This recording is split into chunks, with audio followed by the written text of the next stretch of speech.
Satellite ভিত্তিক internet সেবাদাতার প্রতিষ্ঠান Starlink বাংলাদেশে তাদের সেবা চালুর অনুমতি পেয়েছে। সম্প্রতি প্রধান উপদেষ্টা ডক্টর মোহাম্মদ ইউনূস এই লাইসেন্স অনুমোদন দেন। এর ফলে শ্রীলঙ্কার পর বাংলাদেশ হচ্ছে দক্ষিণ এশিয়ার দ্বিতীয় দেশ যেখানে স্টারলিংক সেবা চালু করতে যাচ্ছে।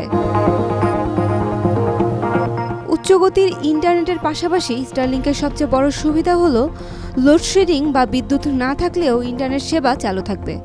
বর্তমানে বিদ্যুৎ গেলে আইএসপি বা মোবাইল নেটওয়ার্ক বন্ধ হয়ে যায়, তবে স্টারলিংকের মাধ্যমে এই সমস্যা থাকবে না।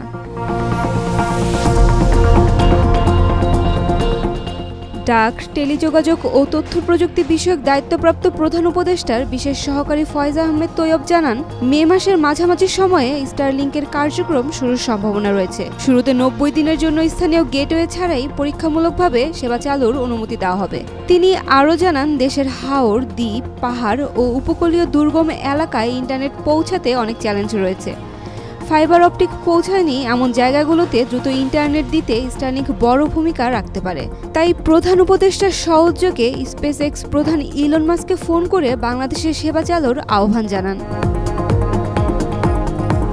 স্টারলিংকের একটি বড় চ্যালেঞ্জ হতে পারে এর সেবা মূল্য, যদিও এর ট্যারিফ এখনও নির্ধারিত হয়নি।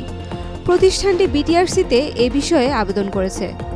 মনে করা হচ্ছে এই সেবা শুধু প্রযুক্তিগত উন্নয়ন নয়, বরং জনগণের তথ্য প্রবাহ নিশ্চিত ও বিনিয়োগ বান্ধব বার্তা দেওয়ার একটি বড় পদক্ষেপ।